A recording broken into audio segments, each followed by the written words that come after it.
So welcome back again mga search, si Sowex. So for today's video, kukuha tayo ng speakers ko, ang bago na galing kay Broadway. Kaso nga lang yung box is same pa rin, yung DXS na na D15. Pero i-retrofit namin or palitan namin yung baffles na kakasya yung yung 18 inches. Mas bagay ata yung 18 inches sa DXS na Yamaha. So update ko lang kayo mamaya kung nandun na ako sa Big N4 na tracking. Doon po kasi kukunin yung yung speakers.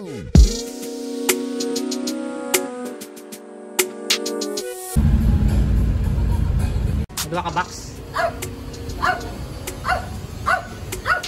Are ko. Naman. So ayan na 2 boxes. Rampol mark malapitan. Then kasama ko na rin yung box kasi dadalhin ko sa Alter Audio Works.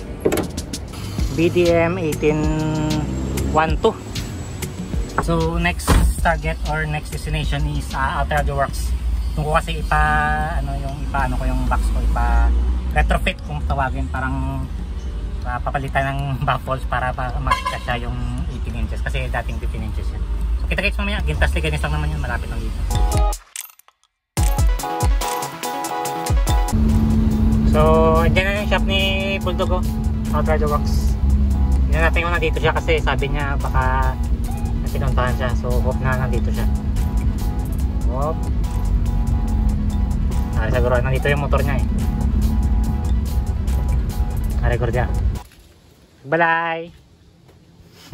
Alam naman natin na siya, si Kagawad yung dito, yung karpentero natin dito, si Bulldog. So sa barangay hall. May meeting siya. Pero pabalik sa dito. May humahinga daw sabi. Kaya si Kagawad diba? So dua lang available? Dua lang. Okay. Panto. So na namin, i-retrofit kasi namin yung box. Try namin pagkasyahin sa DXS para namin. Iba kasi yung tunog ng 18 compare sa 15 mas maganda sa outdoor. So dalawa lang muna, next time naman yung apat. So baka mag-anim pa yan. Ito yung harap kay Juwete nga. Kayo pa makuha. So ito naglapad na yung shop ni Alter, ni Doggy pala. May imko subong sa sa Miskon, Miskon. May imko subong sa nga plywood. Ito pila ka na? 1,285. Nagawan ko to para isa na lang. Oo. Pwede man kay karon kun magtaway katingan ko. Sa 22 pa man ang gamiton Sa 22. Nga gawin lang ko to, dogs. Mabalik lang ko din. Ate, bilhin na yung box gali para. So syempre, kung magpalit ka ng baffles kailangan ng plywood. Nakalimutan ko bumili ng plywood. Malapit na naman dito sa bayan. So yan yung kasi sinabihan niya ako na kahit plywood na lang Royal Dutlag.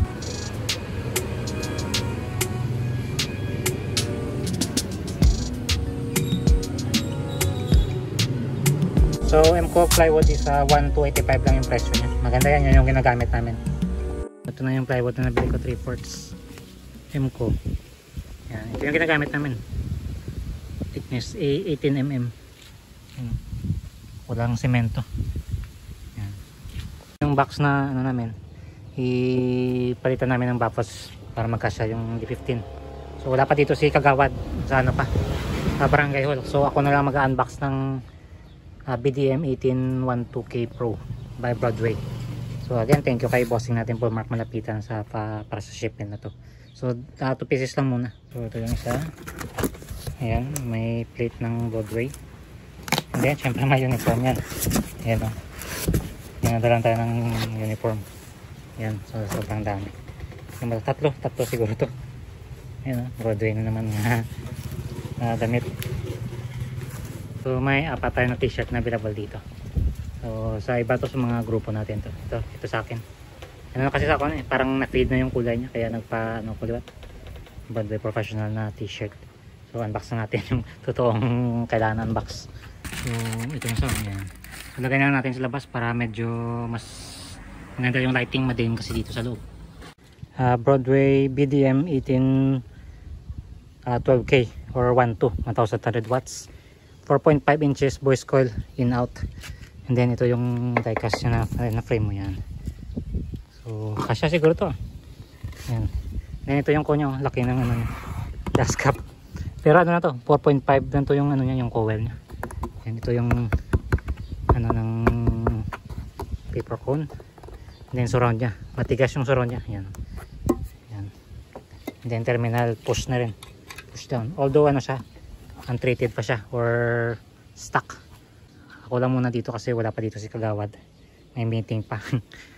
Ilang nga to yung ano size niya, hindi ko alam kung ano yung gaano kakapal yung magnet niya. So try natin malagay ng ano kung gaano kalakas yung magnet niya.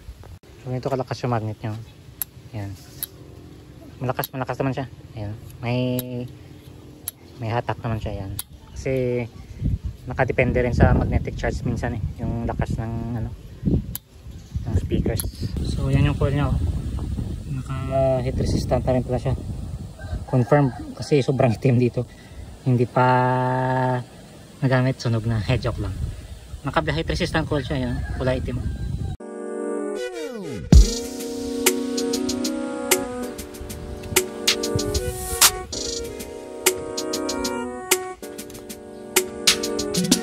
So ayan mga sir, baka next time natin to i-sound check kasi mas gusto ko kasi mag-check kung may sarili ng box may nasa loob siya ng enclosure.